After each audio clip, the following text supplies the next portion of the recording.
the hotel registry, with my name in the wrong room. The registry lay open on the reception desk like a book that had decided to confess. Lines of names written in careful block letters, room numbers marching in their own neat columns.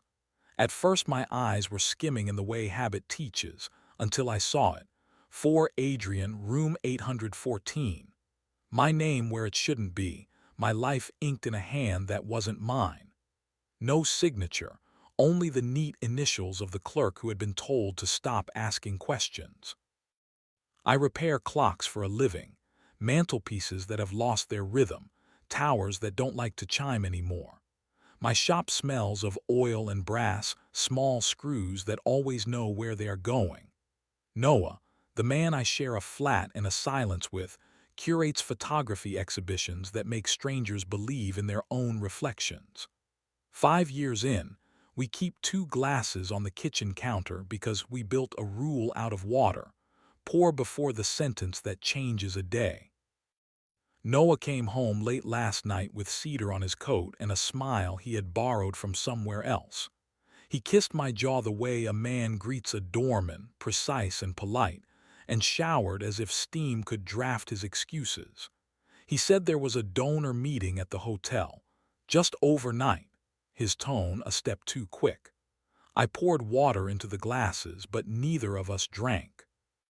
Now the registry had decided to write me into its story. Room 814.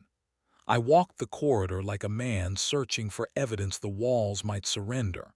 Outside the door, carpet tried to hush me. I knocked because hinges deserve the dignity of their jobs. The man who opened it was Noah. He was taller, dark hair with a curl humidity had taught to misbehave, a shirt unbuttoned 2 notches past suggestion. He smelled like cedar and the last hour of a lobby that believed itself. His mouth gave me a name I didn't need: Callum. I had seen him once before, across a gallery, laughing at Noah's sentence as if it had been rehearsed for him alone. "You came," he said, and his voice carried both victory and apology.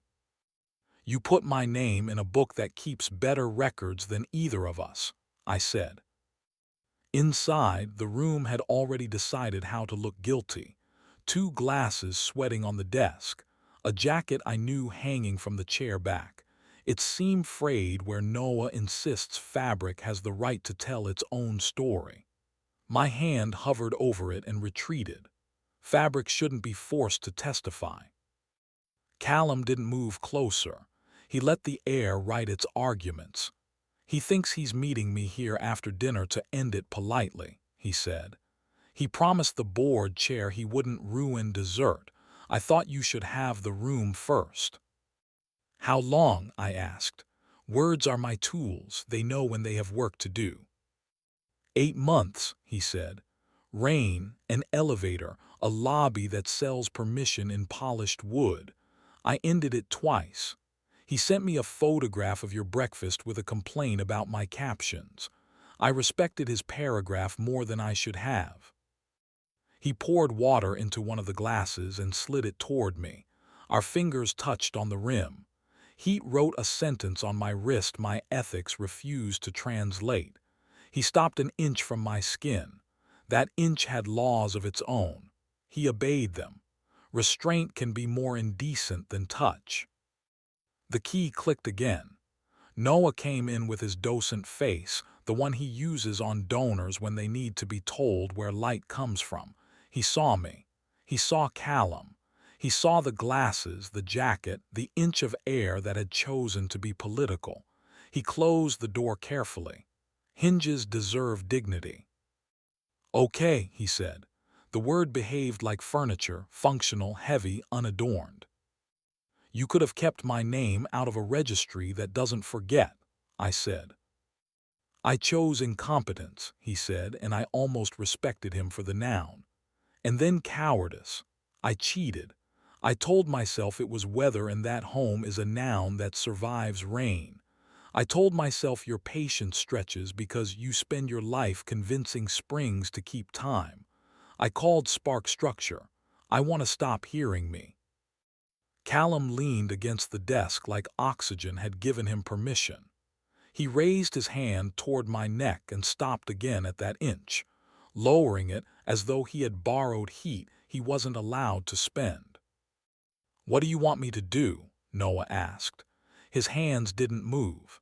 He has learned that reaching is a contract the wrists sign before the brain reads it. "You'll end it," I said. "You'll sleep on the couch we refuse to call a guest anything. Next week you'll tell me what this was twice, once with your curator voice that glosses bone, once with small words. I'll decide what my hands can hold without lying to my wrists." "I'll do that," he said. The air around us finally stopped pretending to be neutral. Callum exhaled and crossed the room until his breath could have traced a map on my jaw. He didn't let it. He put his mouth near my ear without touching and whispered, "Thank you for not making me your headline. We both would have believed you." He left the room without letting the door audition for punctuation. Noah and I stayed standing because chairs turn posture into theater.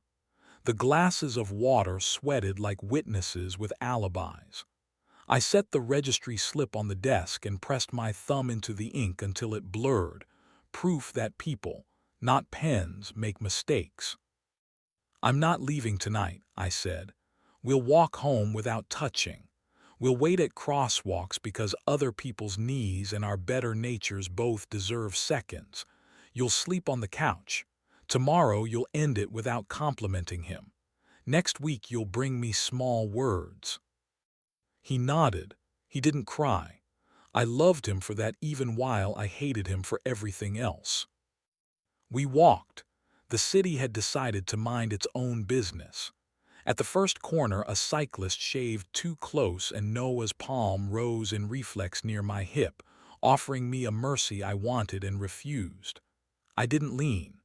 Boredom, correctly applied, keeps locks honest and mornings survivable.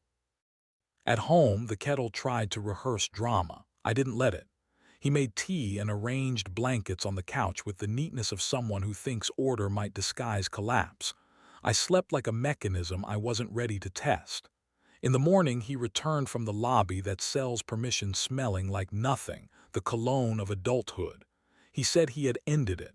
He told me twice. In his museum voice, sequence, justification, caption. In small words, he liked being two men because one wasn't tired. He mistook adrenaline for architecture. He could be one person if I let him do the work. I let him. That is not nobility. It's arithmetic.